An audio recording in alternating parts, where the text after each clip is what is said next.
Sticking on the topic of movies that didn't do very well, Tron Aries, of course, opened up in theater last week. Did not have a great opening weekend, which I was not surprised to see.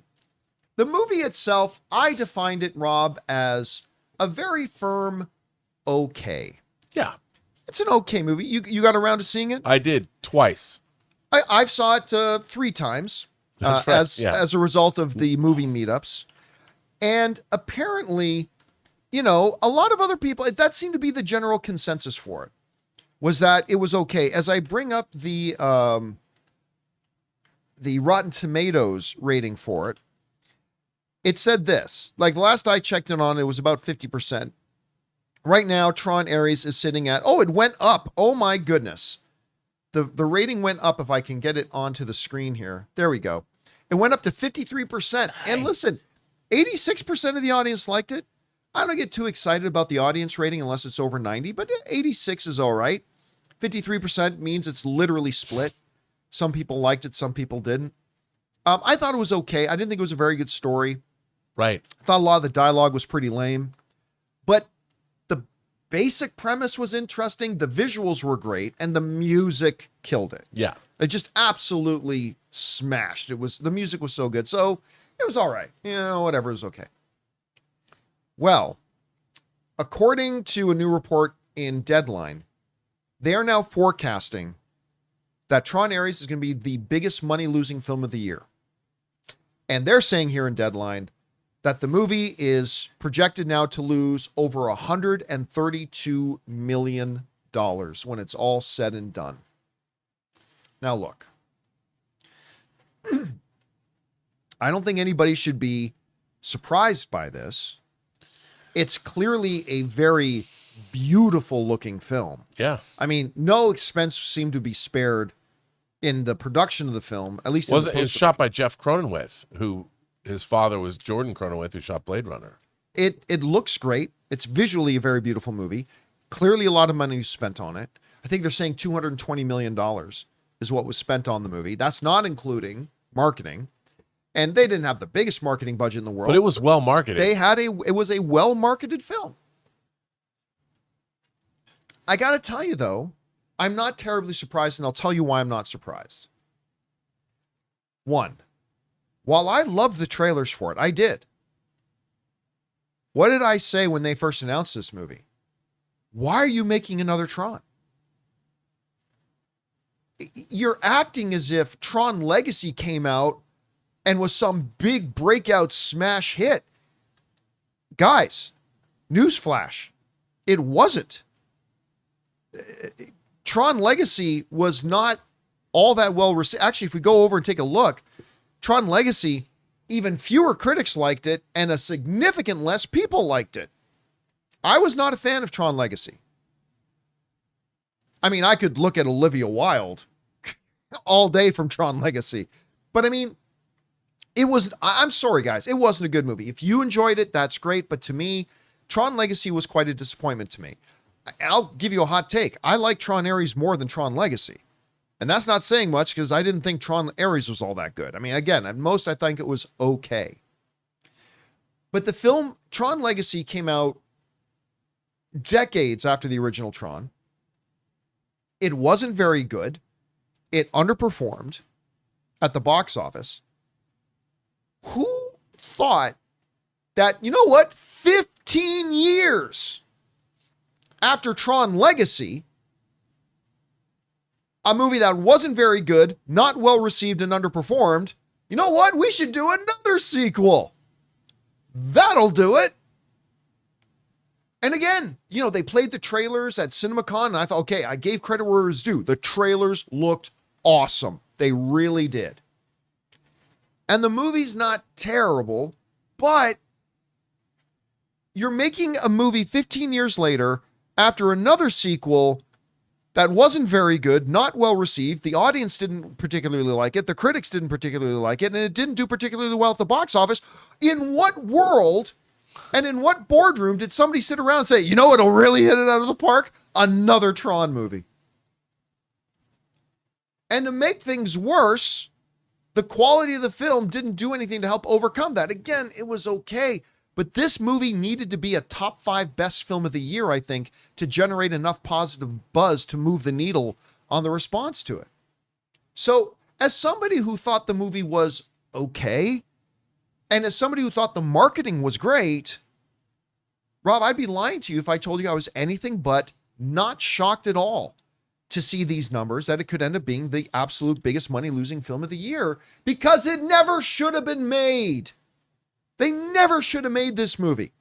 Guys, we want to take a second to thank the sponsor of today's video, Zapier. You know, one of the biggest game changers of the past year has been AI. But let's be real, just talking about AI doesn't actually make your day any more productive. What does make it more productive is finding tools to put AI to work for you. And that's where Zapier comes in. Zapier is the easiest way to take AI and plug it directly into the apps and processes that you're already using every day. No IT bottlenecks, no complexity, just results. For me, it's been about saving time on repetitive stuff so I can focus on the work that matters and I actually enjoy. And it's not just me. Over 3.4 million companies are already using Zapier to streamline everything from sales and marketing to IT and HR. With their AI orchestration platform, you can connect top AI models like ChatGPT or Claude right into the apps you already use. So whether it's automatically enriching leads, coaching your sales team, or even resolving IT tickets, Zapier makes it simple. Guys, join the 3.4 million companies already automating with Zapier and transform how you work with Zapier and AI. Get started for free by visiting zapier.com/Campea. That's zapier.com/Campea.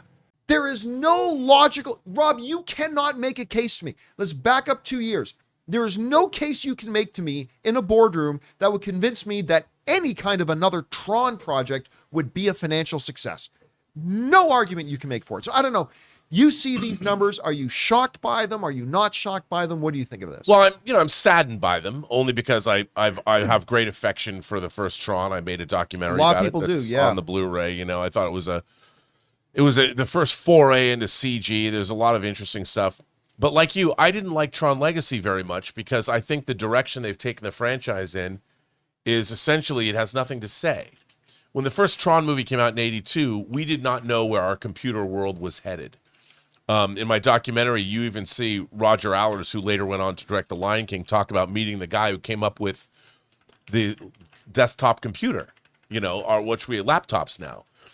And by the time you get to Tron Legacy had nothing to say about our computer-drenched society. It had nothing to say about the rise of the internet. They decided to sequester the whole idea. They're on the grid. The grid. I mean, that was something that came out of what they were coming up. It had nothing to say about our world.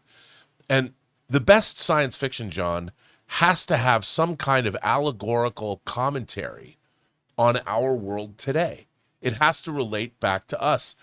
And the thing about Tron Aries was I thought it was interesting. Okay, programs coming from they had that idea in Tron Legacy, but programs coming into the real world. But beyond that, it was all just gobbledygook. None of it mattered. It had no real stakes. And there's lots of cool visuals. Things get blown up really neat, and light cycles in the real world's fine and all that. But it didn't really make a lick of sense. Like, why is any of this happening? And it also, to be fair, had nothing to say to us, to the audience. I mean, even you go back and look at The Matrix, which is now 26 years old. The idea that the Matrix had so much philosophy about what is real and existentialism, and they were quoting philosophers, and they were going back to Japanese anime, and it had a lot of thought behind it. This movie felt like it was written by junior high schoolers in a way. And I wanted to love this movie so much. And like you said, it's fine. It was fun to watch. I finally saw it. The first time I saw it was not in a theater. And I saw it in a theater, and I'm like, these are really incredible visuals. But it's what is that saying? Thunder and lightning signifying nothing or whatever. I was just left cold. Like, it was a mediocre movie, and it shouldn't have been. It had all the resources to make it something really for the ages. And it wasn't that. You have to start with a great script. You can't sit there and go, let's revive an IP. I'll say this for it. Aside from the visuals were good and the music was outstanding. Yeah. I will say this for it. There's a notion in the movie And if you haven't seen the movie, this isn't a big spoiler, believe me, but it's just a line where, the main CEO girl, she's doing an interview and she says, I'm paraphrasing, but whenever we talk about AI, it's always about the doomsday scenario. Right. Why don't we ever talk about what the positive potential could be, right?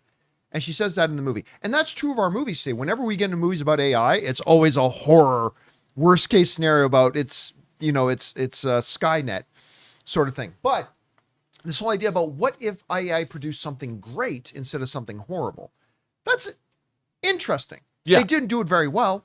But like, to me, like I see some people in the live chat say, and I've seen some people online saying, well, the reason the film didn't do well was because of Jared Leto. This is what saying that is like. If I played a baseball game yesterday wearing blue shoes and lost, and then today I played another game of baseball wearing white shoes and lost, you coming up to me and saying, well, you lost because you wore the white shoes. But I didn't wear the white shoes yesterday and we still lost. How can you say I lost today because of the white shoes if I wore the blue shoes yesterday and we still lost? Saying that this film didn't do well because of Jared Leto, well, explain Tron Legacy to me then. Right. Because that didn't have Jared Leto, and less critics liked it, less people liked it, and it underperformed. Of course, you do a sequel to that 15 years later, it's going to do it proportionally lower. It had nothing to do with Jared Leto. 100% nothing to do with Jared Leto. And there was even a quote from an executive in the Variety article or whatever that said the same thing. And I look, here's my big problem with this movie. The writers didn't really understand the premise. So you bring programs, first of all, this is such a weird thing to say, but in the original Tron, the idea of human beings are anthropomorphized programs is itself a weird, whimsical idea that may have worked in a Miyazaki animated film, but it really doesn't work. It's not like they're replicants. It's not like they're manufactured human beings. And so in this movie, you're bringing these programs that are already anthropomorphized to look like people, and then they come into the real world, and then you're suddenly supposed to believe that these computer programs, once they look like people and they're in the real world, like Jared Leto's like, do I have a soul? I mean, it's like, it didn't work. You're watching this going, it doesn't connect because it doesn't really make any sense. And the writers don't make you believe it. Well, they lost the original idea that the users were delving into the world of being God. Yes. And they were creating mankind likened to their image. They were creating something. We didn't even realize it, but these circuits were creating an evolutionary shift. But then they never really delved into that ever again. No, and that was like Tron himself says, I fight for the users. And that was the whole thing. They literally are connecting with the spiritual world, which is us, the first movie. And they dropped all of that in Legacy. And there wasn't any of that in this movie either. And that would have been relatively interesting, because if we create AI and it becomes artificial superintelligence, we have created a life form, albeit a digital life form. Human beings did that. A life form that we don't even understand. There's interesting story ideas to be mined in there, which they did not do in this movie. But I would go one step further beyond that. Again, even if this movie was better, I don't think there was ever a scenario in which Tron Aries was going to be successful, especially coming off of Tron Legacy. Yeah. To me, it's like this. If 2 years from now they do a sequel to Kraven the Hunter. Yes. Oh, God. But they replace Aaron Taylor Johnson with, I don't know, Glenn Powell, right? Does anybody believe that if they do a sequel to Kraven the Hunter, that movie's going to do well? It's, spoiler alert, it won't. No one's going to go see it because the first one sucked and nobody liked it. No one's going to go see a sequel. And then it would be like blaming Glenn Powell for it not succeeding. Right. Could it be that once again? Exactly. That's exactly what this is. You make a Kraven the Hunter sequel 5 years from now, but replace Aaron Taylor Johnson. Yeah. There's no scenario that movie does well, and then blaming Glenn Powell that didn't do well. It's like, it just wasn't going to do it. Guys, nobody cared about Tron Legacy. I mean, that's hyperbole. Obviously, some people do. Some people like The Rise of Skywalker. Film is subjective. That's great. But I mean, 15 years after a failed sequel, a sequel 15 years later to an already failed sequel, there was no scenario in which this movie was going to do well. And I get it. Everybody's going to try to hunt for a scapegoat. But I mean, this movie could have been 20% better. And I don't think it would have done any better financially. This was a movie that was doomed from the start. At least in my opinion, it was. I agree. Anyway, guys, question is for you. What do you think about this? I mean, this could end up being financially the biggest flop, at least in terms of how much money it loses financially at the box office this year. Are you surprised? Not surprised? I'm certainly not surprised. And I don't even hate the movie, but I'm not surprised at all. I don't know. Whatever you guys think, jump down to the comment section below and let us know your thoughts. Hey guys, thanks so much for watching this video. Make sure you like the video, leave a comment, and subscribe to our channel. And don't forget, we have a daily podcast called the John Campea Show podcast, available on Apple Podcasts, Spotify, or your favorite podcasting app of choice. Go and subscribe to it today so it'll be there when you need it.